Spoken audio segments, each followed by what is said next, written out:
Hernán Cortés, el conquistador de México. Con un puñado de españoles y un numeroso ejército de indígenas enemigos de los mexicas, sometió al gran imperio de Moctezuma. Ningún otro conquistador consiguió tanto para el reino de España. Ningún otro obtuvo de su rey tanto desprecio. Cambió el destino de un imperio y mestizó dos mundos con audacia, estrategia y violencia. Y todo ello le valió la admiración y el odio de millones de personas. Pero detrás de la imagen interesada de héroe o villano, existió un hombre singular. Un hombre con una vida llena de luces y sombras.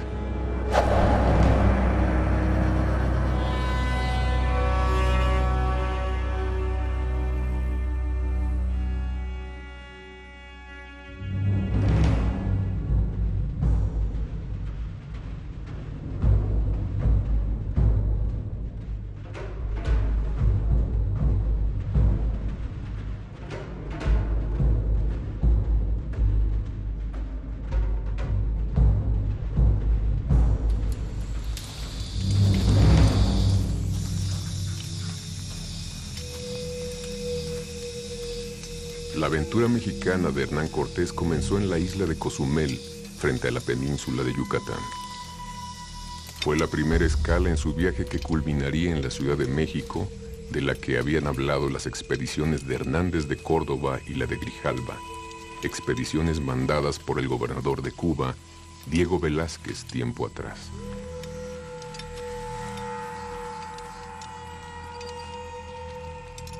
Después de reprender por pillaje a Pedro de Alvarado, su primer capitán, y hacerle devolver lo tomado a los indígenas de la isla, encontraron en el interior de la selva un pequeño templo dedicado a la diosa Ixchel. La fe cristiana fue uno de los argumentos que sirvieron para la conquista de Cortés. En aquella época Dios marcaba la vida de todos los europeos de forma indiscutible. Los dioses indígenas y los sacrificios de sangre que les ofrecían horrorizaron a los españoles, a pesar de que en Europa, por una simple sospecha, podían torturarte durante días y quemarte en la hoguera en nombre de Dios. Pedro, limpia de este lugar. Los ídolos paganos debían suplantarse por la cruz de Cristo.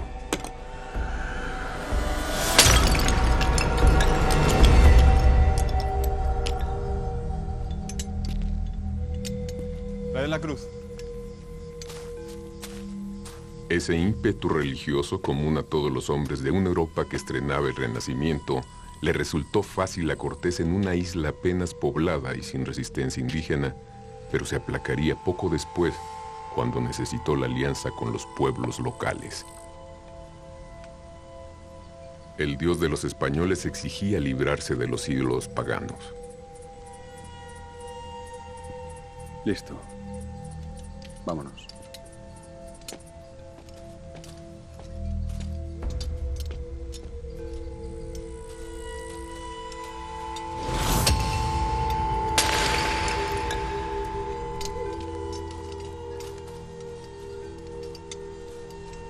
Pero también de este lado del océano otros dioses, igualmente imperativos, marcaban el destino de los hombres y pedían venganza por los ultrajes.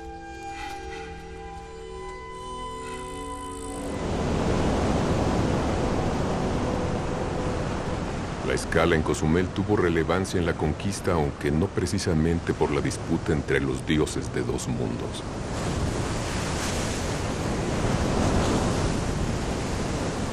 Cortés se enteró de que en las selvas de Yucatán, frente a Cozumel, había dos náufragos españoles prisioneros de los mayas. Además de rescatarlos, celebraba encontrar españoles que supieran la lengua indígena, por lo que mandó a buscarlos. El primero, Gonzalo Guerrero, ya había asimilado la cultura maya y no quiso regresar. Capitán, ¿Qué pasa, Núñez? han traído a uno de los españoles que andaba preso de los mayas. ¿Qué ha sido del otro? El tal Guerrero no ha querido venir. Dicen que ya es maya. Otro traidor.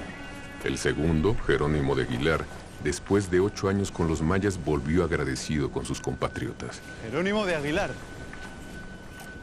Dir adiós y a España. Puede descansar tranquilo.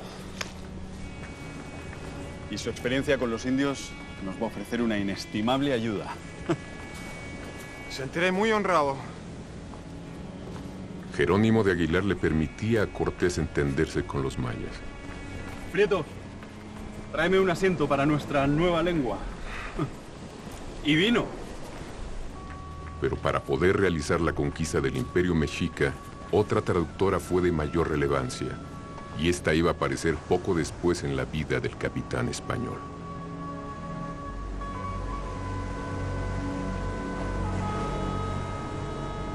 La expedición continuó costeando hacia el oeste siguiendo la ruta de las expediciones de Hernández de Córdoba y Grijalva hasta detenerse en la desembocadura del río Tabasco, al que Grijalva había bautizado con su nombre.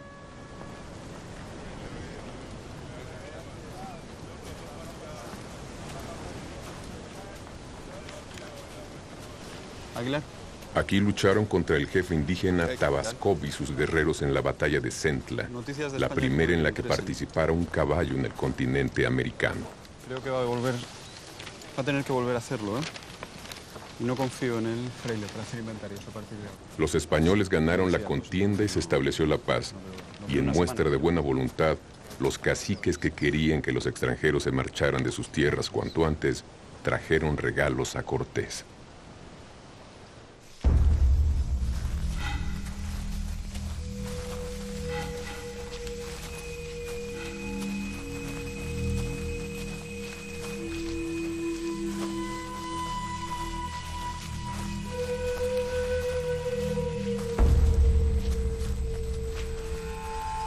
Para aquellos españoles el único regalo con verdadero valor era el oro.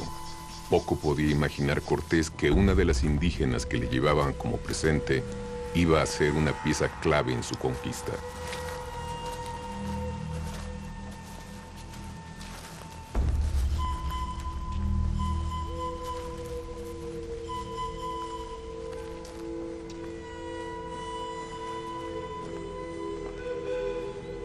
Después de un sahumerio ritual para purificar el encuentro, el cacique local se presentó al español. Kikitankinesh, Yetel, Katasikesh. Katasikesh, Veishanma, Ashanta Leshwaye. Tasitesh, Yetel, U Hajikaol. Cortés no entendía el maya, pero Aguilar le hacía de intérprete. Quiere enseñar la paz, capitán. Aunque parece que tiene mucha prisa porque nos vayamos a su tierra. ¿Traen oro? No lo creo. Los regalos son las mujeres.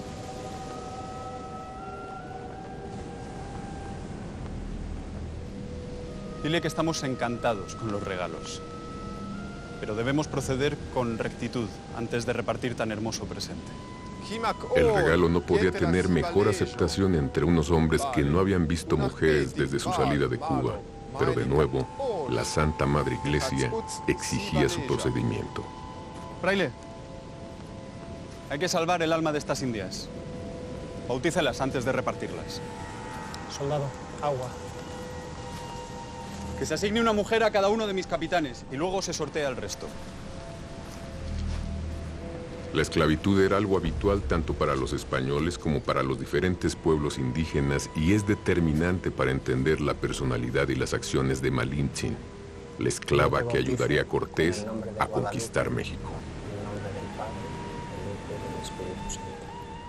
Ce que nous savons de façon sûre, c'est qu'elle a été vendue par son beau-père à des marchands pour servir d'esclaves du côté du pays maya. Et que c'est là qu'elle va être offerte à Tabasco, à Cortés, après sa victoire sur les indigènes. Puedes partir. Yo te bautizo. A pesar de que los datos sobre ella son escasos, confusos y hasta contradictorios, Malintzin debió destacar entre el resto de las esclavas regaladas a los españoles. Y debió de hacerlo más que por su belleza, por su actitud y su carácter. El Espíritu Santo. Puedes partir.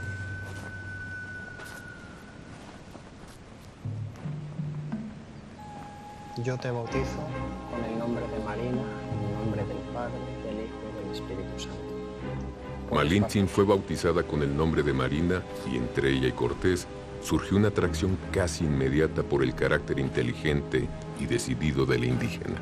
Yo te bautizo con el nombre de Marina. Pero el valor estratégico de aquella mujer singular no lo iba a descubrir el conquistador hasta su siguiente escala en San Juan de Ulúa.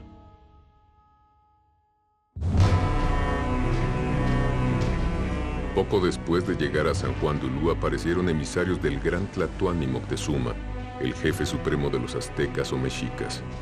Moctezuma, que era un hombre religioso, albergaba dudas sobre la posible divinidad de los recién llegados. Cabía la posibilidad de que Cortés fuera el mítico Quetzalcóatl que regresaba de su exilio. Cuando Cortés llega a las costas del hoy Veracruz, Moctezuma obviamente es avisado de esto. Se apesadumbra porque hay ciertos mitos que relatan del retorno de Quetzalcóatl, etc. Pero yo siempre he pensado que quizá en un principio pudo creer Moctezuma que se trataba quizá de Quetzalcóatl, pero a los 10 minutos creo que ya no pensaba igual.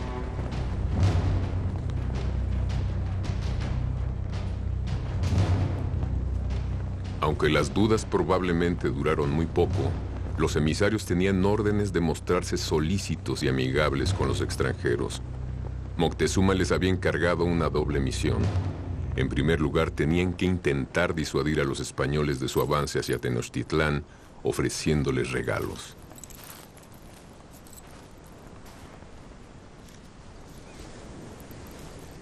Fue en estos encuentros cuando Cortés descubrió el valor estratégico de Malintzin.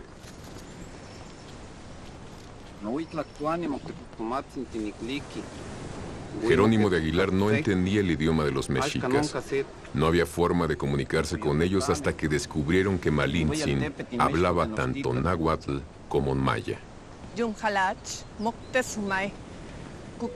Ahora podían hacer una doble traducción. Malintzin traducía del náhuatl al maya y Aguilar del maya al español.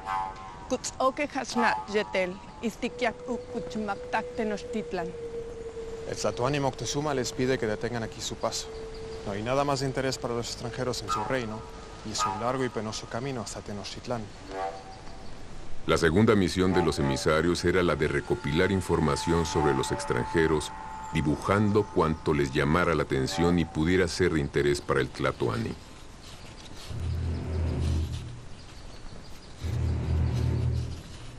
El error de Moctezuma fue creer que los regalos frenarían a los españoles. Agradéceles tanta generosidad.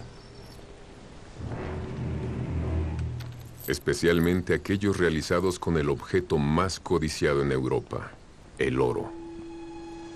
Pero diles que seguiremos adelante. Kahol pope, hachkimakuyol, vale, chenkuchin holtik huyal macht an, kichkelem yum. En respuesta al Tlatoani, Cortés le manda un mensaje explicando que los españoles padecen una enfermedad del corazón que solo se cura con el oro. Una forma metafórica de definir la codicia que los llevaría, ahora con total determinación, a Tenochtitlán. Vayas y seguiremos adelante. Lo que sí pienso es que Moctezuma tenía, a los pocos días, tenía una clarísima información de quiénes eran, en el sentido de que eran un conjunto de hombres y que él, supongo que le va haciendo estas entregas de presentes porque lo que quiere es frenarle en su avance.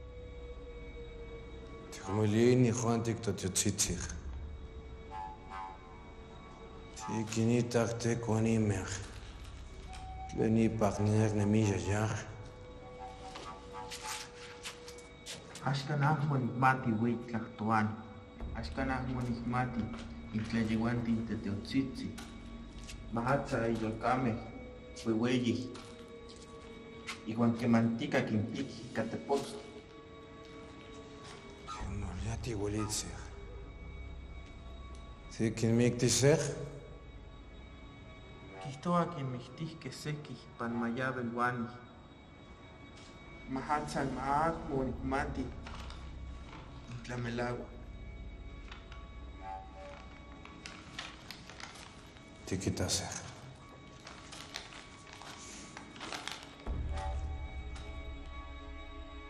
Después de fundar la Villa Rica de la Veracruz, los hombres de Cortés encontraron unos indígenas diferentes a los aztecas. Malintzin averiguó que eran totonacas, un pueblo sometido por los mexicas cuya ciudad principal, Zempoala, estaba muy cerca. El Cortés estratega comprendió de inmediato la oportunidad que se le presentaba y se acercó a la ciudad en busca de posibles aliados. El pueblo totonaco de Zempoala era uno de los muchos sometidos por el imperio azteca y estaba gobernado por el cacique Gordo. Cortés lo visitó muy complacido al enterarse de que en estas tierras había señoríos enemigos unos de otros. Ello no solo facilitaría, sino que haría posibles los planes que ya empezaba a madurar. Los totonacas pagaban elevados impuestos a los mexicas, incluyendo personas destinadas a morir sacrificadas a los dioses aztecas. Nunca más tendrán que pagar tributos. Y si unimos nuestras armas atronadoras y nuestros caballos a sus guerreros, la victoria estará asegurada. La alianza con el cacique Gordo suponía un paso esencial para los planes de conquista de Cortés, y para ello, Malintzin resultó imprescindible. No solo traducía, sino que interpretaba, aportaba y, en definitiva, ayudaba a los españoles y a los indígenas aliados en sus propósitos. Ce qu'on peut détacher des documents, c'est que Doña Marina était une femme éminemment intelligente. Elle a tout de suite compris tout l'intérêt qu'elle avait à suivre les conquistadors. Et non seulement, et c'est ce qui est intéressant, ce que nous savons et ce que disent les documents, c'est que lorsqu'elle traduisait du maya au nahuatl, elle ne donnait jamais une traduction littérale, mais elle donnait une traduction compréhensible pour un espagnol, c'est-à-dire elle l'expliquait, c'est-à-dire qu'elle allait au-delà de la traduction. En fait, elle a été, que l'on le veuille ou non, une des conseillères essentielles de Cortés.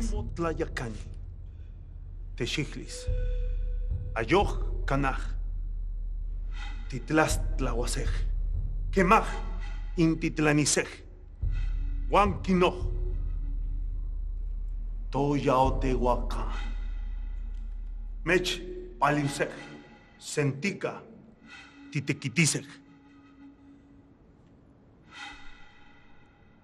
Yanjuntul Max, ku antikech, Jumholpo. La alianza está sellada, capitán.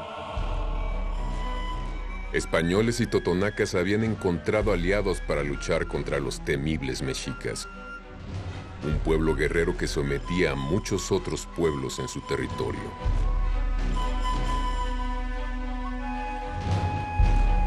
Muchos de los pueblos que estaban alrededor de los mexicas ya no toleraban más esta imposición y la violencia con la que eran tratados. Recuerdan que los mexicas les hacían la guerra para capturar prisioneros vivos para los sacrificios. Esto pasó con los tlaxcaltecas, ¿no? O con los zempoaltecas y con muchos de los pueblos que estaban sometidos al mexica. Cortés siente y se da cuenta de que hay animadversión en contra de Moctezuma, que era el enemigo a vencer. Entonces, a partir de ese momento, va a contar con ese apoyo, con ese inicio para que emprenda el camino hacia el centro de México. Ahí también vemos algo muy importante, cómo el sistema tributario que predominaba en Mesoamérica va a ser el que provoque precisamente que los pueblos sometidos a Tenochtitlan vean una especie de esperanza en las huestes españolas. Los aztecas o mexicas eran el pueblo más fuerte. Los pueblos sometidos vieron en los españoles un arma formidable contra sus enemigos, y los españoles encontraron en ellos el ejército que no tenían. La alianza de Zempoala con Hernán Cortés es la primera de una serie de coaliciones que marcan el inicio de la conquista, lograda por Cortés justamente por su asociación con los enemigos de los aztecas. Cortés no logró conquistar México con el apoyo de Carlos V ni del gobernador de Cuba, sino todo lo contrario. La llevó a cabo en contra de las instrucciones expresas de Diego Velázquez, en franco desacato a su superior. Pero él encontraría la manera de darle un tinte de legalidad a sus acciones. Antes de visitar Zempoala, Cortés fundó la Villa Rica de la Veracruz. Lo que parecía un acto intrascendente resultó ser una argucia legal de Cortés. Aunque la nueva población era apenas un campamento, se creó un cabildo o ayuntamiento. Casi 2 meses después, tras reubicar Veracruz algo más al norte, Cortés consiguió que nombraran a sus amigos en los nuevos cargos oficiales. Y estos le presentaron casi de inmediato un documento en el que le nombraban capitán y justicia mayor de Veracruz. Está hecho. Está hecho. A partir de ese momento solo debería rendir cuentas al rey y tendría autoridad legal en todas las tierras que conquistara. Para tal argucia, le sirvieron los 5 años que pasó como escribano en Santo Domingo y los estudios que realizara en su juventud en Salamanca. Pendant longtemps, on a cru que Cortés avait étudié à Salamanque, à l'université de Salamanque, notamment pour étudier le droit. Il semblerait aujourd'hui qu'en fait, il n'ait jamais fréquenté, on ne trouve pas de traces de Cortés fréquentant l'université de Salamanque. Et d'après le professeur Carmer Martinez, il semblerait qu'en fait, il ait étudié chez un de ses parents qui était notaire et qu'il ait ainsi appris le métier d'escribano et donc effectivement des notions de droit.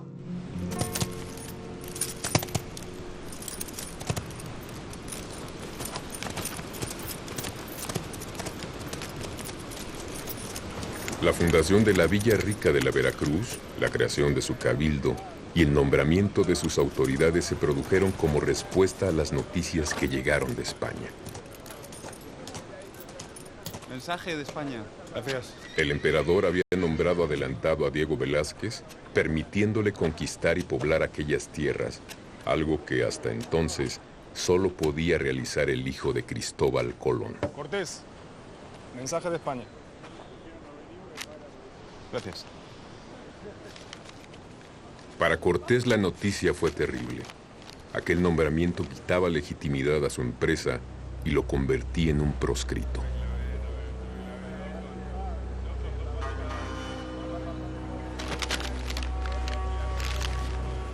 Lista sea.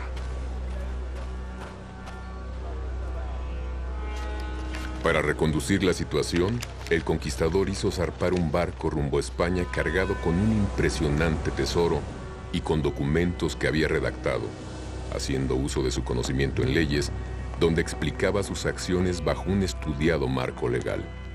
El envío sirvió a sus propósitos y obtuvo el beneplácito de Carlos V, pero las noticias llegadas de España iban a traer consecuencias entre los suyos.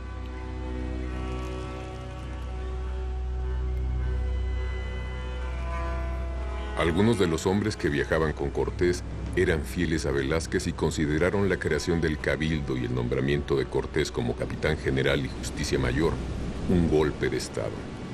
Un grupo de aquellos seguidores del gobernador de Cuba decidió desertar a intentar regresar con Velázquez, pero uno de ellos, arrepentido, le contó el plan a Cortés. Y en aquella época brutal y peligrosa, la traición era algo que no admitía contemplaciones.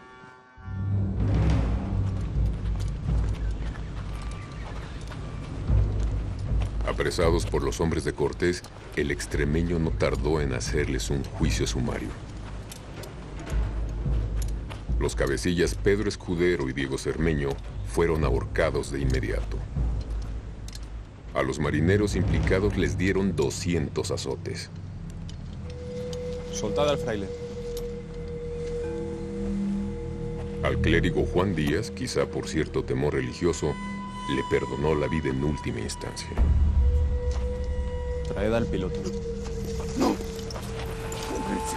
No. No. No. No. Clemencia.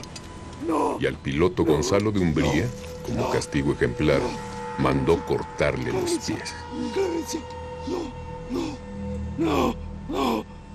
No. No. No. No. No.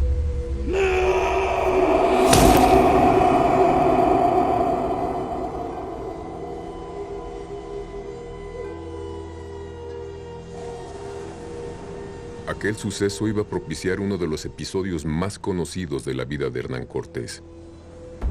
Antes de emprender el viaje hacia el interior, camino de México a Tenochtitlán, Cortés dejó una fuerte guarnición en Villarrica de la Veracruz y para evitar la tentación de nuevas deserciones, mandó hundir sus barcos.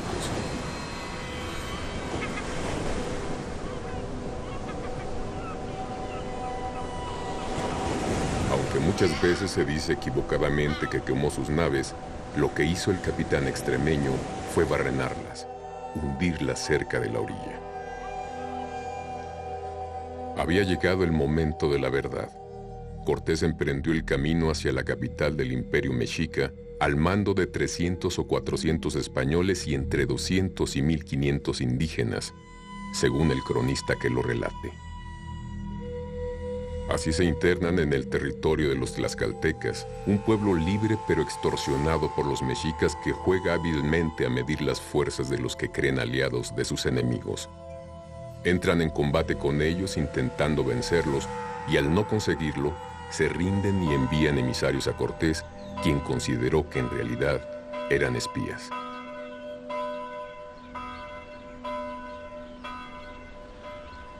En su trayecto hacia el interior del territorio, Cortés combatió varias veces contra los tlaxcaltecas y los derrotó, enfrentándose al indómito Xicoténcatl el joven.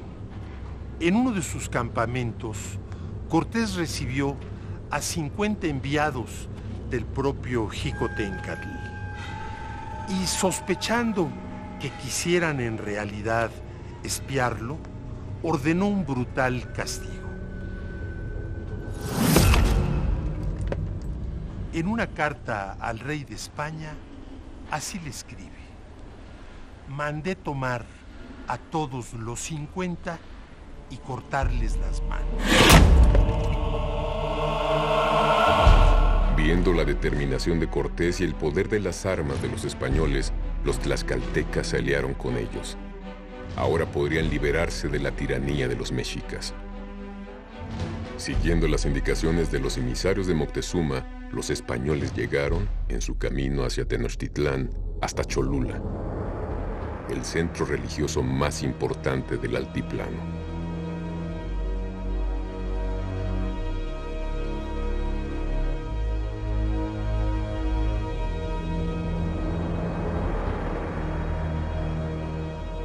Las casi 300 iglesias que hoy se levantan en la ciudad señalan el lugar donde los españoles encontraron templos indígenas.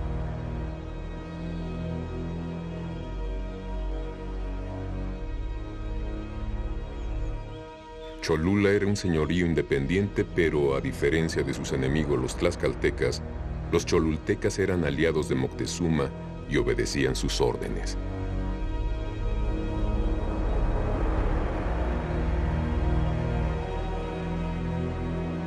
Según Bernal Díaz del Castillo, el tlatoani había ordenado matar o apresar a los españoles preparándoles una trampa de la que no podrían escapar. Pero según Bernal, A través de una vieja cholulteca, Malintzin se enteró del plan. Fernando, ¿Qué nuevas traes, Marina? tuyala, Zikbalnagen, Yetel Juntul.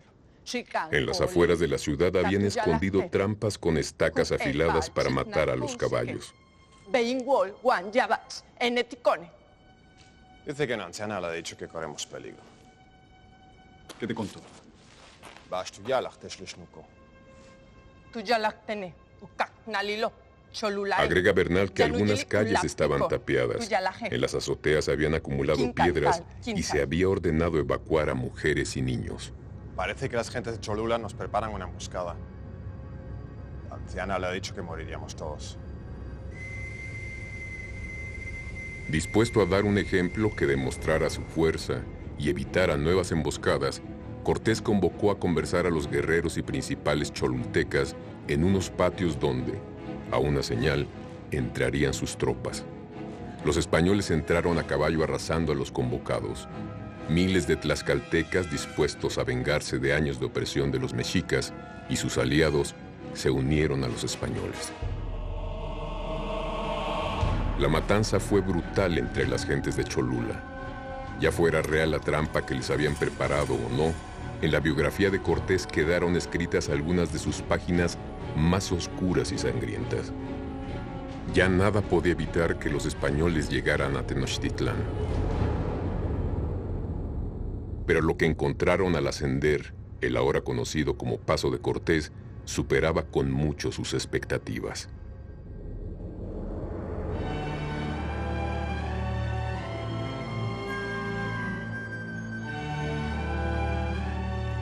Tenochtitlán, la capital del Imperio Mexica.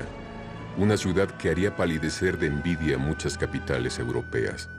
Una joya en mitad del lago de Texcoco.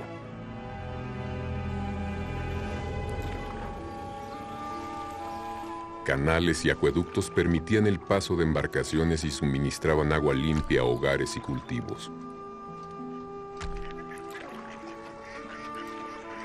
Las chinampas, huertas flotantes, suministraban verduras y flores a la ciudad. Cuando Londres contaba con apenas 60,000 habitantes, la Gran Tenochtitlán tenía más de 200,000. Grandes pirámides, templos dedicados a los dioses aztecas, despuntaban sobre la superficie plana de la ciudad. A pesar de los sacrificios humanos ofrecidos en sus templos, sus leyes permitían una convivencia justa y en paz. La sociedad mexica estaba perfectamente estructurada y por sus 4 calzadas principales llegaban mercancías de todos los rincones del reino. En el mercado de Tlatelolco, que asombró a los españoles, se comerciaba con todo tipo de mercancías. Los nobles vivían en casas de comodidad y lujo asombroso, con jardines de una belleza extraordinaria. Los españoles la compararon con Sevilla y aún con Roma, incapaces de describir lo que veían. Allí, el 8 de noviembre de 1519, Moctezuma y el que creía emisario de Quetzalcóatl, Hernán Cortés, se encontrarían por fin cara a cara. Son dos mundos que se desconocen por completo y que entran en contacto de una manera muy particular, porque lógicamente aquellos otros pueblos que Moctezuma o los anteriores tlatoanis habían ido conquistando pertenecían, digamos, a su mismo entorno cultural, mientras que en este caso no es así para ninguno de los dos. Aquel encuentro entre dos mundos iba a marcar el inicio de uno de los episodios más trágicos de la historia de México y el final de una cultura y una ciudad extraordinarias.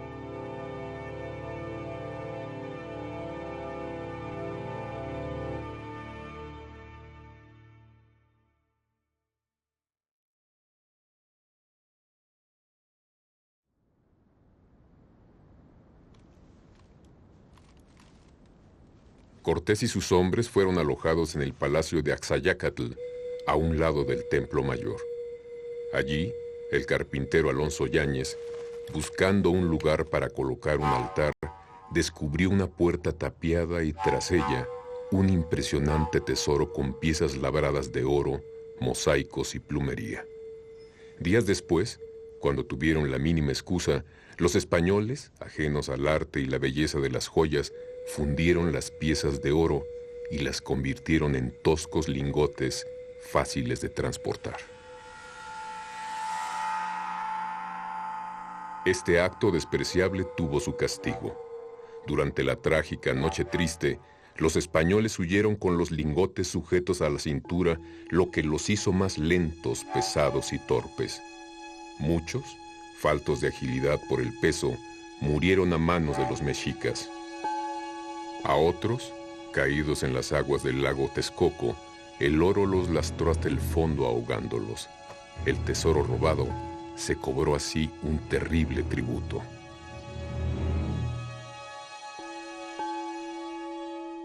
Mientras Cortés disfrutaba de la hospitalidad de Moctezuma, los mexicas atacaron a los españoles en Nautla, en las costas de Veracruz. Aquella acción iba a desencadenar terribles acontecimientos que cambiarían el curso de la historia.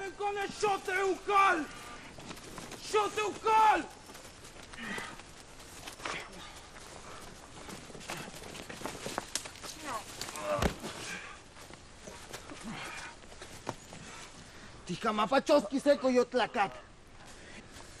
Ashkanato tioxi. Esquiza. Tikamakiawi tikamitias que esto guansinja. Chiquitana. Iniguantic tlacamej. Mashaka kimiki. Hueitla tuani kinekikites. Tijuicaltic tenochtitla. Chiquiglicaj.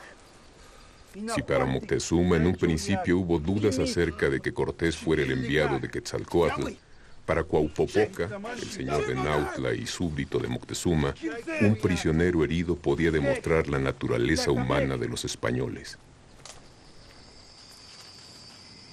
Miki, que guan.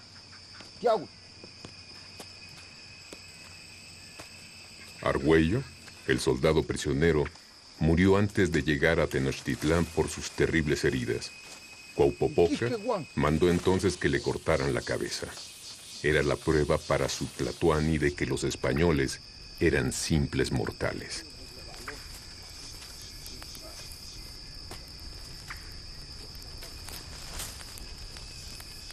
Chimahuala ni can Cuauhpopoca, sí. Chimahuala ni can.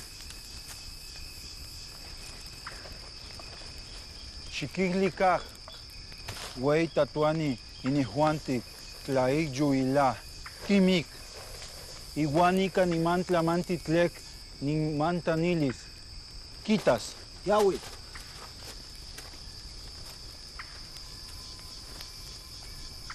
Los indígenas ya habían matado antes a españoles y caballos, pero iba a ser la primera vez que Moctezuma viera uno de sus cadáveres.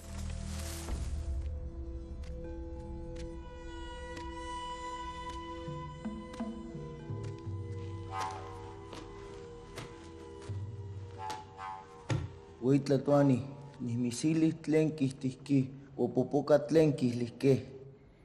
Tlaxquetl, quixtohqui. Cuauhpopoca, misitlanilisqui se tlamanti tlen. Ica, tikmati, coyotlacameh nohquia miki. Miki, Huitlatuani. Coyotlacameh miki, que guan nochi tlacameh.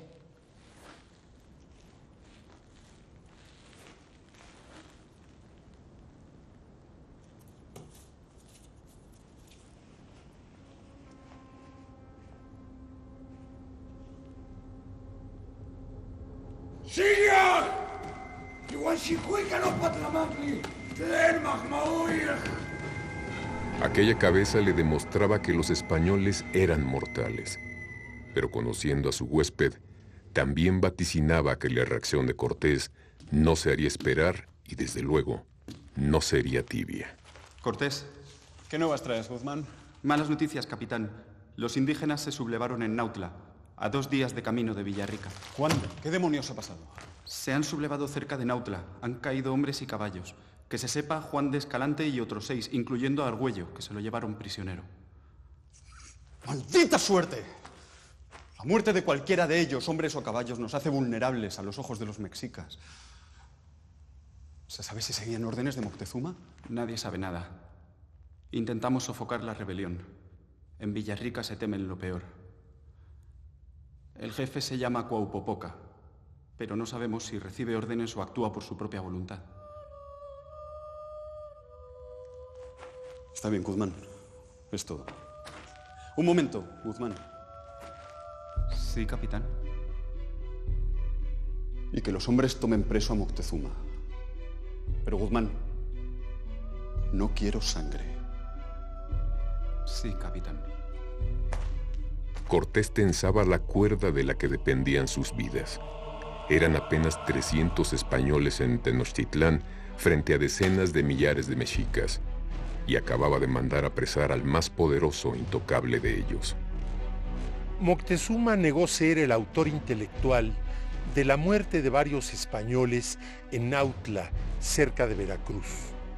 No obstante, Cortés, en un acto de gran osadía, lo apresó y lo mudó al lugar donde el propio Cortés se hospedaba. Moctezuma mandó a prender a Cuaupopoca y 3 de sus capitanes, responsables directos de aquellas muertes de Nautla. Y Cortés dispuso quemarlos vivos en la hoguera aquí en el centro de Tenochtitlán. Durante la ejecución, Moctezuma permaneció con grilletes, que a su término el propio Cortés le quitó. Con 300 españoles y unos pocos miles de aliados indígenas, Cortés estaba en una situación muy comprometida en Tenochtitlán. Aunque hay discrepancia entre los cronistas y las fuentes indígenas sobre cuándo se tomó prisionero a Moctezuma, lo cierto es que al hacerlo, Cortés consiguió un rehén que abortaba cualquier ataque de los mexicas. Para Moctezuma, la prisión laxa a la que lo sometieron era algo traumático, pero las cadenas eran una ofensa inaceptable. Quitadle los grilletes.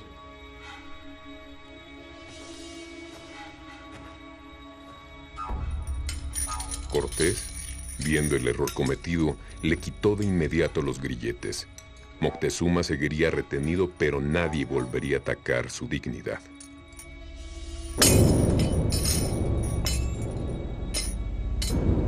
¿Cómo consiguen abastecer de alimento a tantas personas? Junghol Pop, acá tuyo helt. Dispina céntiques. Durante los meses siguientes, Cortés y Moctezuma estrecharon su relación. El Tlatoani seguía prisionero, pero con la ayuda de Malintzin, parece que el español consiguió cierta relación con él. C'est probablement elle qui a un rôle fondamental lors de la découverte du piège de Cholula. C'est elle également qui convainc Cortés de prendre un certain nombre de mesures et surtout qui obtient de Moctezuma de suivre Cortés lorsque celui-ci l'arrête sans résistance en disant, et c'est Bernalias qui le rapporte, qu'il risquait sinon d'être tué par les Espagnols. El papel clave de Malintzin en la conquista le valió, siglos después, el desprecio de la sociedad mexicana y aún hoy, muchos la consideran una traidora.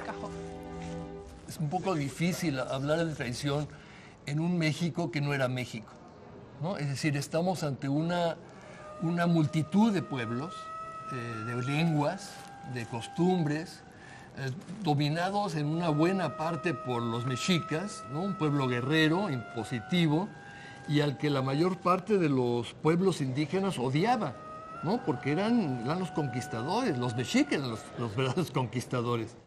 La Malinche es un personaje controvertido, es un personaje que no era mexica, ella era de otros pueblos mesoamericanos que estaban ante el peligro de que el mexica los fuera a conquistar y hacerlos sus tributarios Y por lo tanto, ella en un momento dado da un apoyo invaluable a Cortés, sirviéndole, como dicen en las crónicas, de lengua, es decir, de traductora, ¿verdad?, del náhuatl maya y Jerónimo de Aguilar, del maya al español.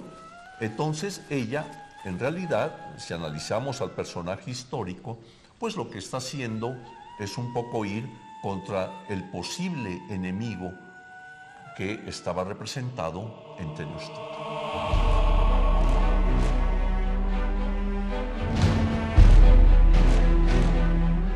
Mientras Cortés permanecía en Tenochtitlán, Diego Velázquez, gobernador de Cuba, mandó a Pánfilo de Narváez al mando de una armada para apresar a Cortés.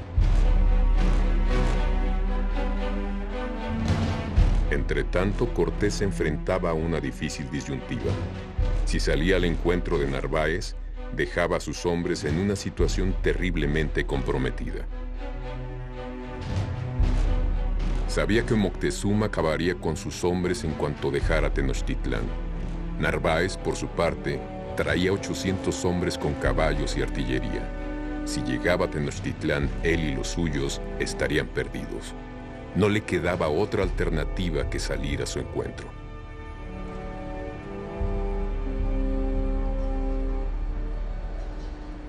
Hernán Cortés, con la audacia que le era propia, tomó por sorpresa a Pánfilo de Narváez en su campamento de Zempoala y lo apresó tras una breve lucha, no obstante que Cortés encabezaba a tropas mucho menores. Los españoles recién llegados se rindieron y la mayoría se unió a Cortés, pero aunque hubo pocas bajas entre ellos, los hombres de Narváez iban a ser responsables indirectos de la muerte de miles de indígenas. Uno de los hombres que venían con Narváez desde Cuba llegó enfermo de viruela. Ningún arma traída por los españoles resultaría tan destructiva y mortal como aquellas enfermedades infecciosas contra las que los indígenas no tenían defensa inmunitaria alguna.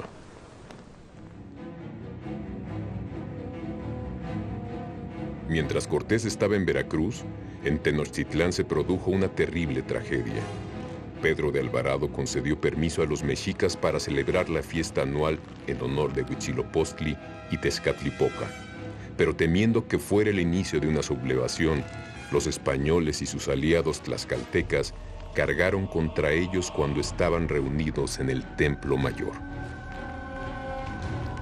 Alrededor de 600 nobles, señores y capitanes mexicas, desarmados y adornados para la fiesta religiosa, fueron masacrados sin piedad en una espantosa matanza.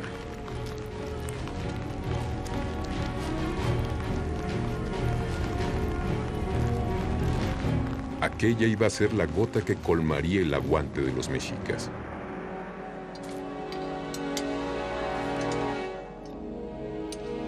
Cuando el 24 de junio Cortés llegó a Tenochtitlán, los mexicas incendiaban, mataban y atacaban allí donde había un español. Y lo que es peor, Moctezuma, su rehén principal, el seguro con el que se mantenían vivos en la ciudad, había muerto. Según Bernal Díaz del Castillo, Alvarado había sacado al Tlatoani para que calmara a los suyos intentando sofocar la rebelión mexica. Pero los mexicas estaban hartos de un rey al que consideraban pusilánime, un sometido a los extranjeros invasores. Cuando Moctezuma se asomó a hablar a su pueblo, recibió 3 pedradas, una de las cuales le causaría la muerte 3 días después. Cortés estaba desolado. Nada lo salvaría ahora de la ira de los mexicas. Hay un hecho importante y es el de la muerte de Moctezuma, que los españoles lo achacan a los indígenas y los indígenas a los españoles. Yo creo, sobre el particular, que Moctezuma, en ese momento en que ya va a ocurrir su muerte, ya no era necesario que lo tuvieran prisionero en el palacio de Axayácatl. Es decir, ya había sido destituido.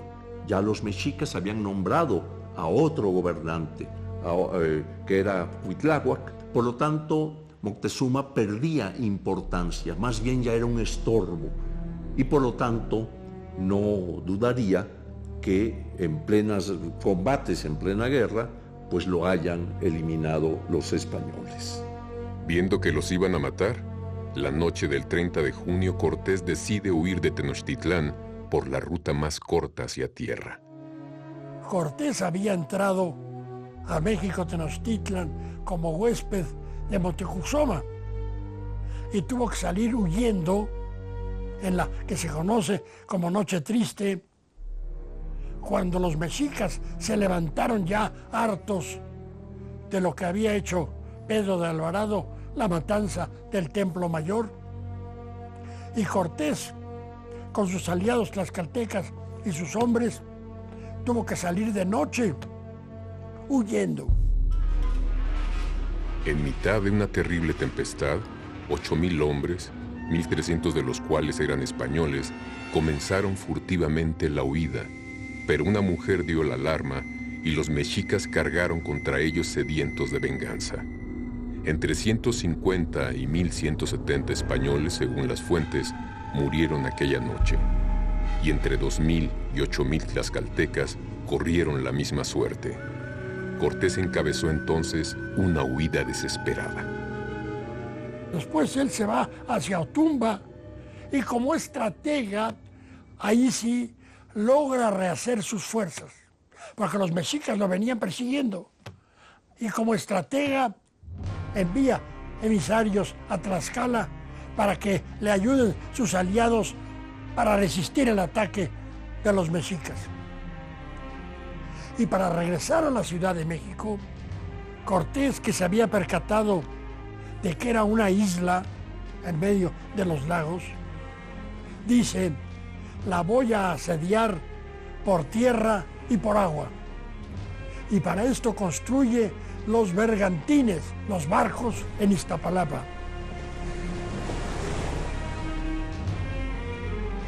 En Tlaxcala decide fabricar las naves.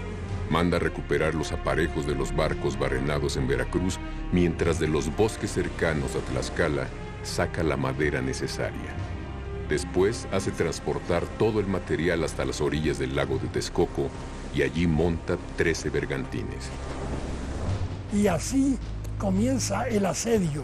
Y como capitán hábil, por las 3 calzadas principales, pone a uno de sus capitanes para que asedien la ciudad por tierra, por cada una de las calzadas, y a la vez asedia por agua.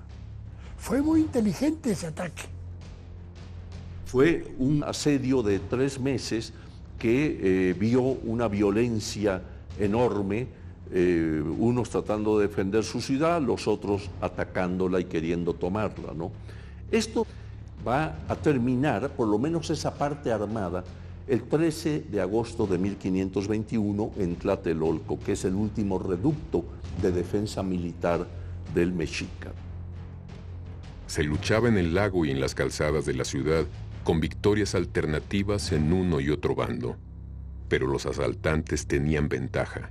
Habían cortado todos los suministros a la ciudad. El asedio duró 3 meses.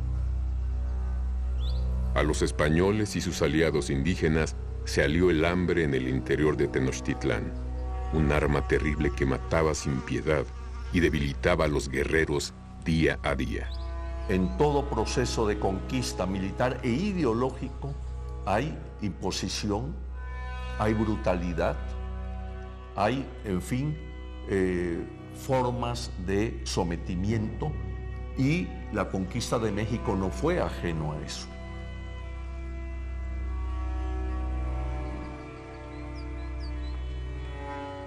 Los muertos se acumulaban en las calles donde la falta de agua y comida causaba más bajas que las armas enemigas, o al menos más que las convencionales.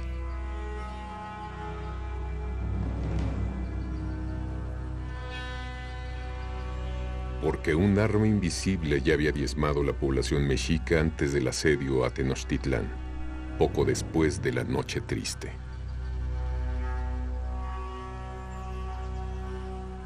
Era un arma despiadada que llegó con uno de los hombres de Pánfilo de Narváez desembarcados en Veracruz. Un arma que diezmaría las poblaciones indígenas en el continente americano, causando un colapso poblacional y contra la que los indígenas no tenían ninguna defensa: la viruela. Incluso Cuitláhuac, el tlatoani sucesor de Moctezuma, sucumbió durante la epidemia que azotó la ciudad entre la Noche Triste y el asedio.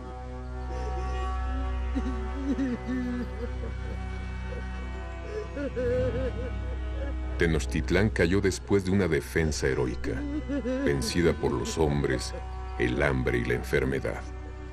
Era el inicio de una nueva era.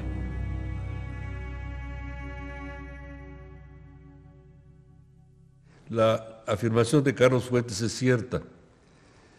Las civilizaciones no chocan, las civilizaciones se funden unas a otras, se contagian, se enriquecen mutuamente. Después de conquistar Tenochtitlán, Cortés continuó con una actividad incesante. Carlos V, impresionado por sus envíos de oro y plata, le nombró gobernador y capitán general de México. Cortés, entretanto, planeaba nuevas expediciones. Le movían intereses políticos, su ambición y un motivo mucho más práctico: tener a sus belicosos e indisciplinados capitanes ocupados. Cortés, después de haber tomado la ciudad de Tenochtitlan, envió capitanes, uno al Golfo, un grupo al Golfo, otro al Pacífico, para ver si había un estrecho que comunicara y permitiera el paso de embarcaciones con rumbo al Asia. Cortés tenía la obsesión de realizar lo que Colón no pudo hacer: llegar al Asia por la ruta del poniente en el hemisferio norte.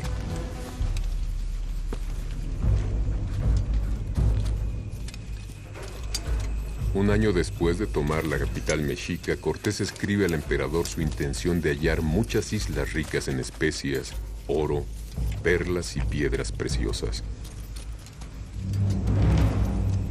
Organiza diferentes expediciones con fines geográficos y comerciales, pero la fortuna que le ha acompañado hasta entonces parece abandonarle, y su orgullo le va a llevar a escribir una de las páginas más oscuras de su historia. Comete el error fatal de hacer esa expedición a las Cibueras, es decir, al rumbo de Honduras, para castigar a un capitán, Cristóbal de Olid, que se le había revelado. Como él se le había revelado a Velázquez, lo mismo. Una expedición absurda, dificilísima e inútil, porque cuando llegó ya había muerto el que se había rebelado contra él. La expedición de castigo a las Cibueras marcó el inicio de la decadencia de Cortés. El traidor Cristóbal de Olid, uno de sus mejores capitanes al que le debía la vida tras salvarle la toma de Tenochtitlán, se le había sublevado. Había que dar ejemplo y hacerlo en persona. Al partir rumbo a Honduras, temió una rebelión en Tenochtitlán por parte de los mexicas, por lo que decidió llevarse al tlatoani Cuauhtémoc y a sus nobles más importantes.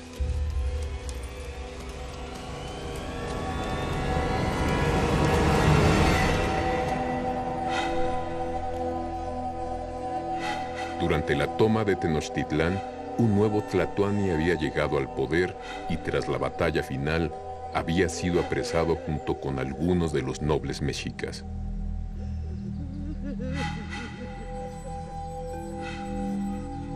Su antecesor, Cuitláhuac, que había sucedido a Moctezuma tras su caída, murió de viruela en la epidemia desatada tras la Noche Triste.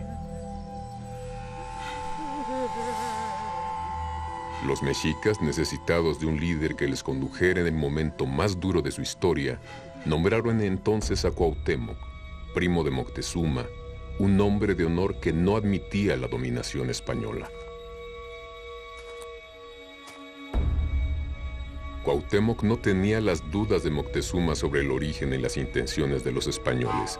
Tras su captura, había sobrevivido a la tortura a la que le habían sometido quemándole los pies en un vano intento de que confesara la ubicación del tesoro mexica. Esta vez no iba a salir con vida.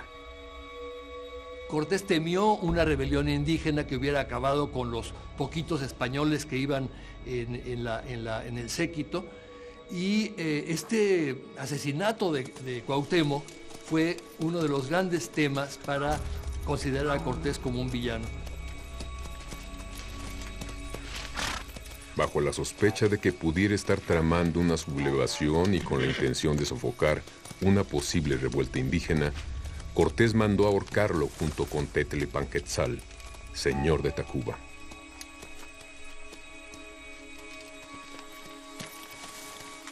A partir de entonces, la suerte pareció abandonar a Cortés.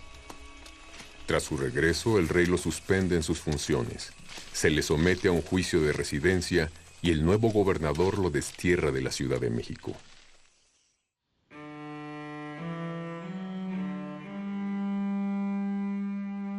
En 1528 Cortés regresa a España. Tiene que defender sus intereses ante el rey. Busca, por encima de todo, ser nombrado virrey de la Nueva España. Hernán Cortés es una figura tan impactante entre los indígenas, tan reconocida, tan suya de cierta manera, que darle el papel, el puesto de virrey, era correr a los ojos de la corona un riesgo significativo. Cortés no ve cumplidos sus deseos. El rey lo recibe 2 veces, le concede el marquesado del Valle de Oaxaca y lo nombra capitán general, autorizándole a descubrir nuevos territorios. Pero su sueño de nobleza, de alcanzar el máximo poder del otro lado del Atlántico, se desvanece. Ese mismo año muere su padre sin que el conquistador haya elevado a lo más alto su apellido.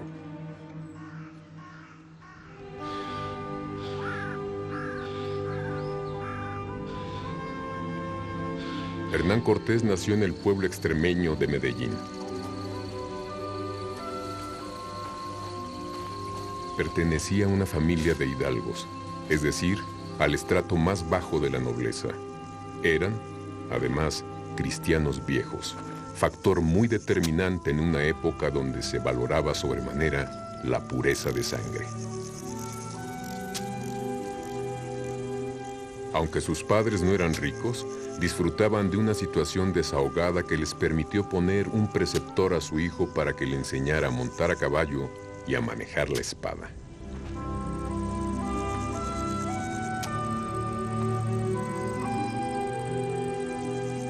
Y el joven Cortés demostró desde el principio estar especialmente dotado para aquellas 2 actividades.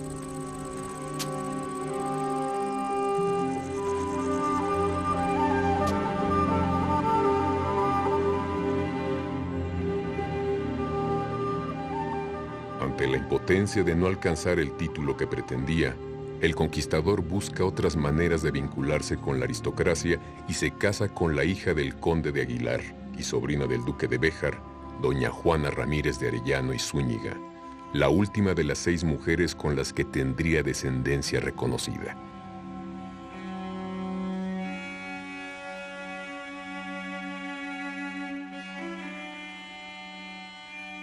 La vida de Cortés estuvo marcada por un insaciable deseo de mujeres. Tuvo relaciones por igual con indias y españolas, con las que tuvo un total de 11 hijos reconocidos.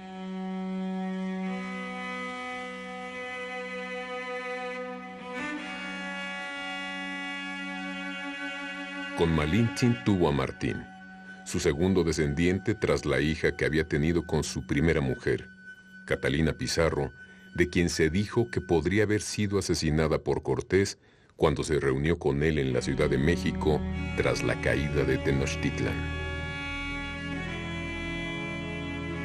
Entre sus hijos mestizos, Leonor Cortés y Moctezuma, nació de su unión con una hija del gran Tlatoani. Después tendría otra hija con otra princesa azteca y, por fin, tras casarse con doña Juana de Zúñiga, tuvo 6 hijos más, de los que el tercero, otro Martín, sería su legítimo heredero. En 1530, Cortés regresa a la Nueva España para enterarse de que la reina Isabel le prohíbe entrar en la Ciudad de México. Es el principio de una serie de desgracias que incluyen la muerte de su primer hijo legítimo y la de su madre. Pero a todo se sobrepone. Reconstruye sus negocios y finanzas y persiste en sus exploraciones geográficas en el Pacífico, en la última de las cuales, en 1535, se embarca. Su mujer, doña Juana de Zúñiga, estaba ya inquieta, dice, ¿qué le habrá pasado? Ya hace varios meses que se fue. Entonces mandan un barquito con un mensaje de ella. Señor mío, ya no porfiéis más con la fortuna. Ya vuestra fama corre por el ancho mundo. Regresad. Ya no porfiéis más con la fortuna. Eso fue lo que hizo Hernán Cortés después de la conquista de México. Estuvo porfiando con la fortuna. Con un juicio de residencia abierto, enemistado a muerte con el virrey Antonio de Mendoza, sin poder entrar en la capital del imperio que había conquistado con tanto esfuerzo, y después de promover y costear viajes por el Pacífico, Cortés volvió a España buscando la justicia que creía merecer del emperador Carlos V. Poco podía imaginar que nunca volvería en vida a México.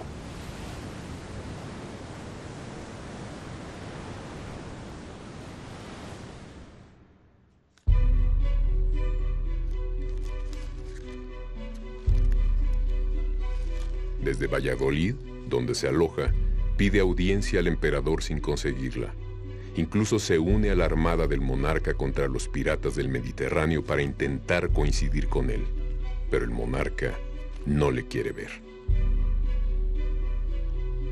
Los últimos memoriales que escribe Cortés al rey y no recibe respuesta porque Cobos, el ministro del emperador, puso al margen no contestar. Es decir, que hay el deseo de expulsarlo del campo político porque hubiese sido un alter ego, la persona del rey demasiado potente.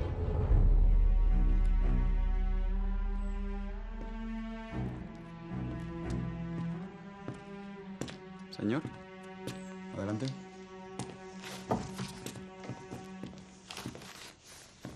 Espera un momento. Despreciado por el monarca, recibe entonces una noticia desalentadora. Hasta que no se resuelva su juicio de residencia, no le dejarán volver a México.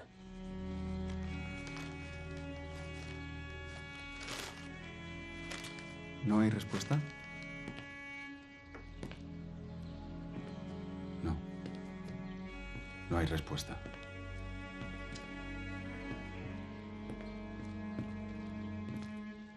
Ningún juez emitió veredicto, y la documentación del juicio de residencia se transfirió al Consejo de Indias, donde cayó en el olvido. Desesperado, abandonado por el rey al que entregó un imperio, Cortés no volvería jamás a la Nueva España.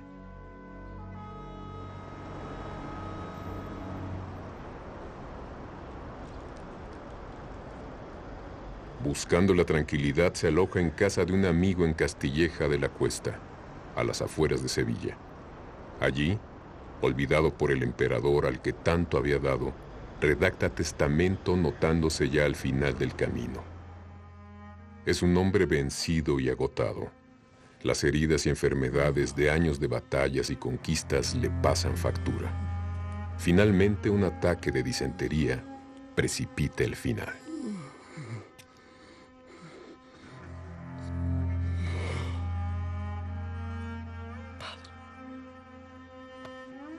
El 2 de diciembre de 1547, rodeado de representantes de la iglesia a la que siguió y de su hijo Martín, el mayorazgo, Hernán Cortés muere.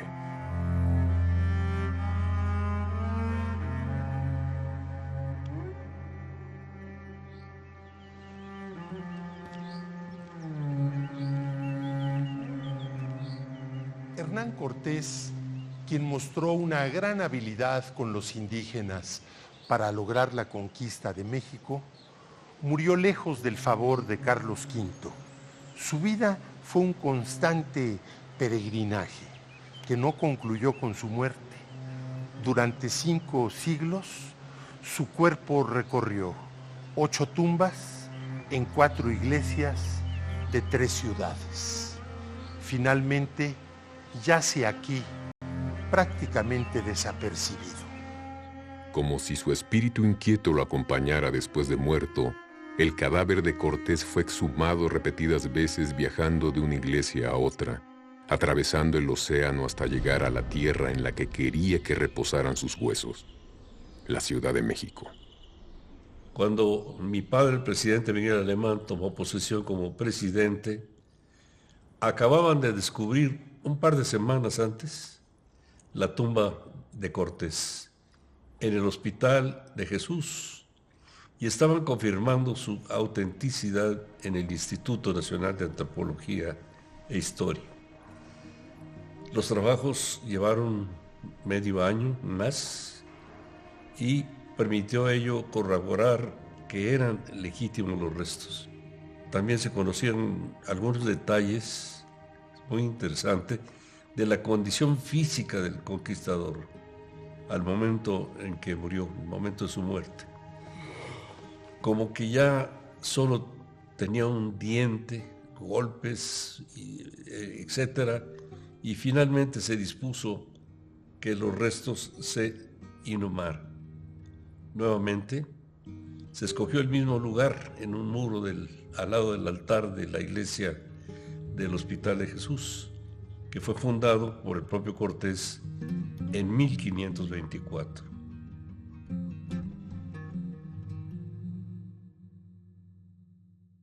Octavio Paz tenía razón al afirmar que debemos ver a Hernán Cortés no como un personaje ahistórico, sino ubicarlo en el contexto de su época y de su papel como conquistador, con todos sus aspectos negativos, pero también reconociendo el hecho de que con él se inicia la nueva nacionalidad mexicana, mezcla de la raza mesoamericana y de los peninsulares españoles que llegaron a Veracruz en 1519.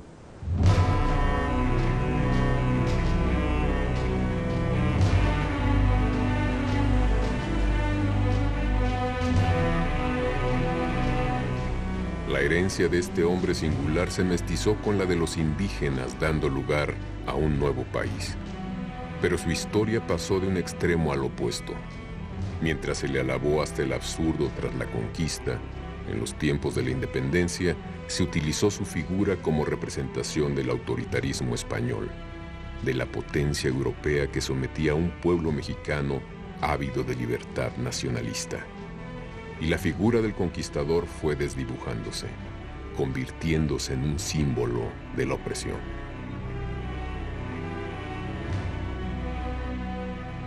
Incluso antes de morir, la historia ya había empezado a juzgar a Hernán Cortés.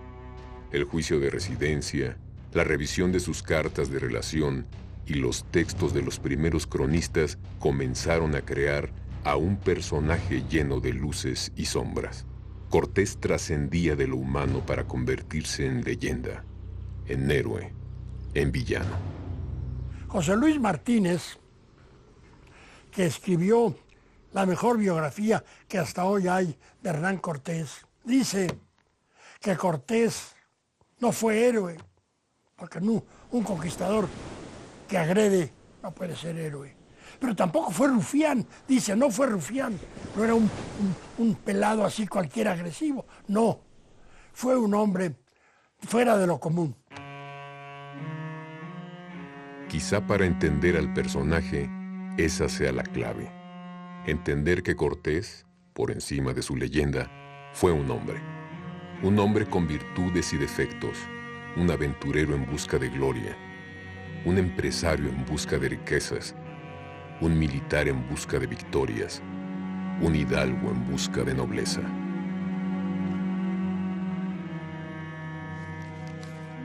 A los mexicanos nos aflige, nos duele esta idea de la conquista.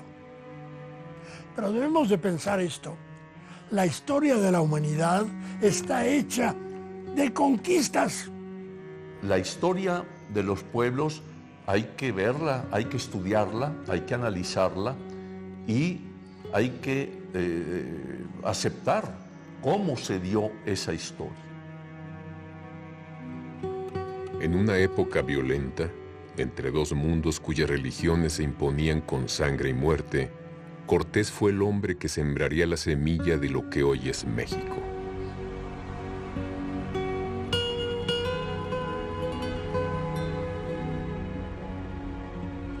Un México que juzgó al conquistador español en diferentes momentos de su historia, cambiando el papel de héroe libertador a estandarte de una España de la que se quería independizar. En el momento de la conquista y en el momento de la independencia es que la figura de Cortés comienza a tomar tintes distintos, ¿no? En la conquista como un héroe y en la independencia como un villano. Hoy, entrando el siglo XXI, México debe asumir la figura de Cortés como parte inseparable de su herencia, su identidad y su historia. Aujourd'hui, c'est une histoire qui est très marquée idéologiquement, très marquée idéologiquement. Pour les Mexicains aujourd'hui, il y a une volonté de revaloriser le passé indien. Le problème, c'est que cette revalorisation du passé indien, du passé aztèque, mexica, etc., s'accompagne aussi pour le citoyen français que je suis lorsqu'il passe dans certaines villes, à Puebla, à Mexico, à Cholula, etc., de voir que les citoyens mexicains, eh bien, dédaignent en fait les indigènes qui sont en train de mendier dans les rues. Il y a d'un côté une fascination pour un monde qui a disparu, mais en même temps, il y a une volonté de ne pas s'assimiler aux descendants de ce monde disparu, qui sont les Indiens d'aujourd'hui. Para sus apologistas heroico y para sus acusadores detestable, lo cierto es que Hernán Cortés simboliza el inicio del mestizaje mexicano. A 500 años de la conquista, en pleno siglo XXI, y al margen del propio Hernán Cortés, ya deberíamos asumir con orgullo nuestras dos raíces, tanto la indígena como la española. Al llegar el momento de su muerte, el Cortés heroico y el Cortés villano se unieron en un nombre consumido, un nombre con luces y sombras unido para siempre a la historia de México. Un hombre, en definitiva, que nunca dejó de soñar con vivir fabulosas aventuras más allá de lo imaginable, porfiando siempre con la fortuna.